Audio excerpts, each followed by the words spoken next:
What I mostly do is I teach in the schools. So all of last year and the previous part of the year, I taught life skills classes at my local high school. Most of my classes are very large. So my Form 4 class, for example, I have one class of 86 students, which is not manageable for me. And so the school worked with me to split that class into two different groups, which worked really well. Mostly I find that the students know the answers to the questions, to where does HIV come from, how can you protect yourself, but then when it comes to actually applying that knowledge in a more realistic setting, it's very difficult for them to do that. So a lot of what we do, we review the basics on HIV and then we talk about how they can apply that to their everyday lives, or how they can apply those facts to making decisions to make themselves healthier. Some of the challenges, I guess, that I faced in the schools is that my teaching style and the way that I learned growing up in schools in the U.S. is very different than how Swazi schools work and how Swazi schools are taught, and how children are used to learning in Swazi schools.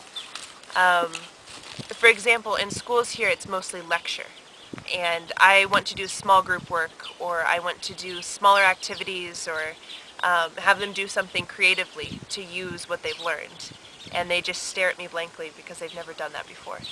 So it took a while for me to get them used to that. After a few weeks, they learned what my teaching style was, and they learned what my expectations were of them, and it's worked.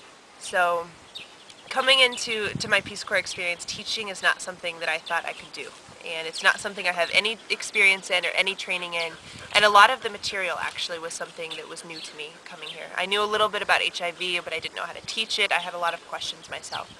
One thing that really bothered me coming into the school was corporal punishment, and the fact that the only sort of punishment or the only sort of discipline that the children in the school ever get is beating. And so I have had to develop other ways of disciplining the students, such as having them come up to the front of the class, or making the ones that are being disruptive answer the questions for me.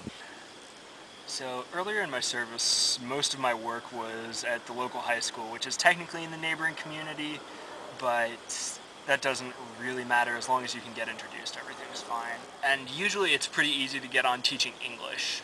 You're a native English speaker, they will want you, rest assured.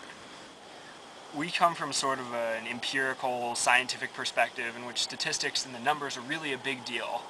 And the Swazis don't see it that way. The numbers really don't resonate with them.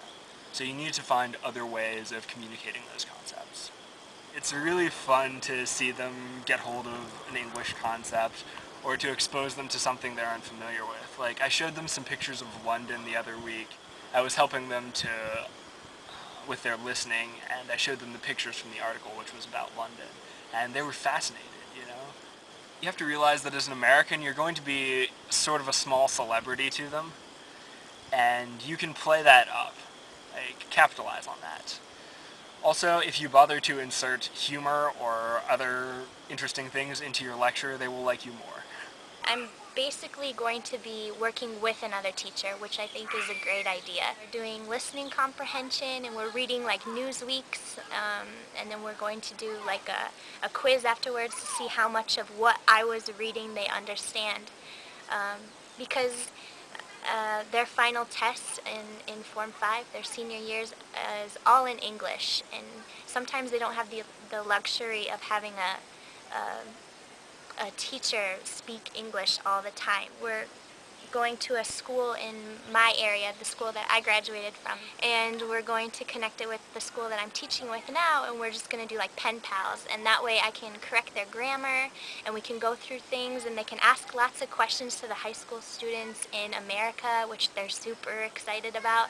And then also the kids in America are really excited to write, like the high school kids in America are really excited to write the Swazi students.